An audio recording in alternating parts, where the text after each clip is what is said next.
Randeep analysis ক্লাসে তোমাদের সকলকে জানাই স্বাগত।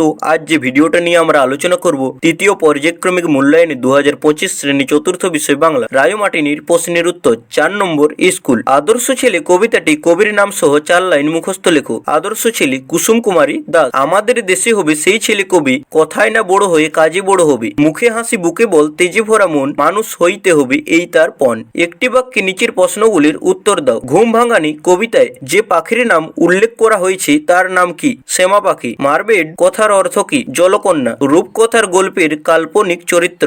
শুশুক কোন নদীতে দেখা যায়? পিংলা নদীতে শুশুক দেখা যেত। জোরে জোরে হাঁটো তখন ওদের লাগে না, কথাটি কে বলেছিল? মুচিরা বলেছিল। 1893 সালে জ্যোতির বয়স কত ছিল? 14 বছর। নতুন জুতো কিনে যতীনের বাবা তাকে কি বলেছিল? নতুন জুতো কিনে এনে যতীনের বাবা বলেছিলেন এবার যদি সে জুতো নষ্ট করে তবে তাকে ছেঁড়া জুতো পরেই থাকতে হবে। সেরাড একটি ইংরেজি শব্দ, এর বাংলা অর্থ কি? হেঁয়ালি নাট্য। অখিল বন্ধু নিয়োগী শিশুদের কাছে কি নামে পরিচিত? স্বপন বুড়ো নামে পরিচিত। ফেরাজের কাছে জ্যোতি খবর পেল। কে এই ফেরাজ? ফেরাজ খা ছিলেন জ্যোতির বড় মামার বাড়ির পাহারাদার। লাঠি, ছোরা, তরোয়াল, বন্দুক চালাতে সে পটু ছিল। তার ওপর বাড়ির ছেলেদের খেলাধুলার ভার ছিল। ঘুড়িটা ফিসফিস করে যতীনকে কি বলল? তুমি আমাকে যত্ন করেছো তাই আমি তোমাকে সাহায্য করতে এসেছি। শব্দার্থ লেখো। জোড়া তাড়া, গোজামিল, অম্লান, অমলিন, পণ, প্রতিজ্ঞা। বিপরীত শব্দ লেখো। স্বাধীনতা, পরাধীনতা, সুস্থির, অস্থির, দুর্বল, সবল। বাক্য গঠন করো। অত্যাচার। ইংরেজরা ভারতীয়দের উপর অত্যাচার করত। তুচ্ছ। তুচ্ছ কারণে সে বড় বিচলিত হয়ে পড়েছিল। অবসন্ন। পরীক্ষার ফল প্রকাশের পর তার মন একেবারে অবসন্ন হয়ে গিয়েছিল। নিচের বাক্যগুলির কর্তা কর্ম ক্রিয়া চিহ্নিত করে লেখো। মা সাঁতার শেখাতেন। মা কর্তা, সাঁতার কর্ম, শেখাতেন ক্রিয়া। মামা একটা টাট্টু ঘোড়া কিনে দিলেন। মামা কর্তা, একটা টাট্টু ঘোড়া কর্ম, কিনে দিলেন ক্রিয়া। শব্দ যুগলের অর্থ পার্থক্য লেখো। সাপ অভিশাপ, সাপ সর, বান বন্যা, বান তীর। অল্পপ্রাণ ও মহাপ্রাণ বর্ণের দুটি উদাহরণ দাও। অল্পপ্রাণ ক চ, মহাপ্রাণ খ ঘ।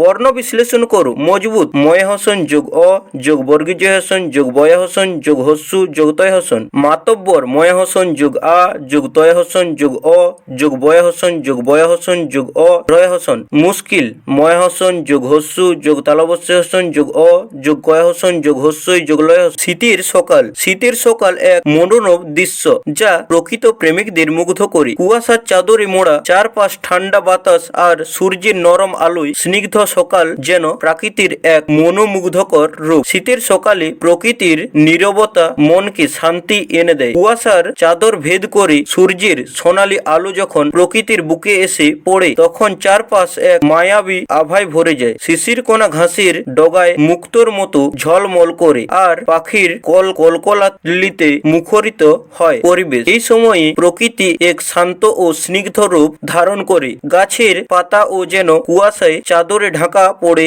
শীতের সকালে নতুন রূপে সেজে ওঠে। গ্রামের পথঘাট কুয়াশার চাদরে ঢাকা থাকে যা এক মনোরম দৃশ্যের সৃষ্টি করে। শীতের সকালে প্রকৃতির এক শান্ত ও স্নিগ্ধ রূপ মানুষকে মুগ্ধ করে, যা শহরের কোলাহল থেকে দূরে এক শান্তি পরশ বুলিয়ে দেয়। শীতের সকালে প্রকৃতির এই মনোরম দৃশ্য মানুষকে প্রকৃতির কাছাকাছি আসতে উৎসাহিত করে। প্রকৃতির এই রূপ মানব জীবনে এক নতুন আনন্দ ও শান্তি নিয়ে আসে। তাই শীতের সকাল এক সাধারণ অনুভূতি যা ভাষায় প্রকাশ করা কঠিন। বাঙালির উৎসব সম্বন্ধে 10টি বাক্যে একটি রচনা লেখো। বাঙালির উৎসব প্রিয় জাতি, তার 12 মাসে 13 পার্বণ। শুধু সংখ্যার দিক থেকে নয়, বৈচিত্র্য ও এইসব উৎসব কম নয়। ধর্মীয় উৎসব, সামাজিক উৎসবের সঙ্গে সঙ্গে ঋতু উৎসব, জাতির উৎসবও বাঙালির কাছে সমান গুরুত্বপূর্ণ। বিভিন্ন ধর্মের মানুষের বাস এই বাংলায়। ধর্মীয় উৎসবও তাই বিচিত্র। হিন্দুদের নববর্ষের শুরু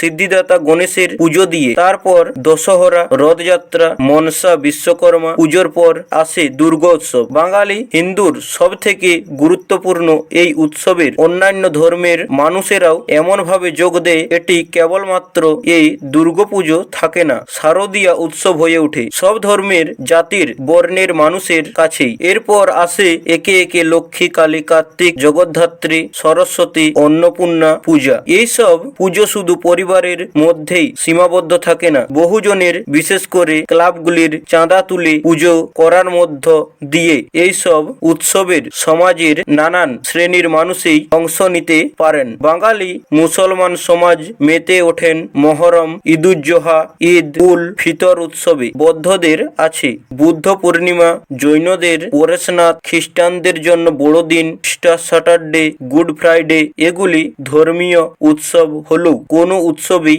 অন্য কোনো ধর্মের মানুষের উপস্থিতি বারন্ত নয়ই, বরং বাঞ্ছিত। উৎসবের মূল কথা আনন্দ এবং মিল।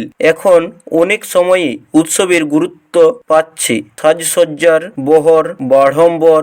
আমাদের মনে রাখতে হবে বাইরের সমারোহ দরকার ঠিকই, কিন্তু তাতে উৎসবের অন্তরের দিকটি সবাইকে ভালোবেসে কাছে টানার দিনটি যেন অবহেলিত না হয়, তবেই উৎসব সত্যিকারের উৎসব হয়ে উঠবে। তো তোমাদের কাছে একটি অনুরোধ, ভিডিওটি ভালো লেগে থাকলে লাইক করবে, চ্যানেলে নতুন হয়ে থাকলে চ্যানেলটি সাবস্ক্রাইব করে দেবে। তো দেখা হবে পরের কোন নতুন ভিডিওতে। ততক্ষণ ভালো থাকো, সুস্থ থাকো, মন দিয়ে পড়াশোনা করো।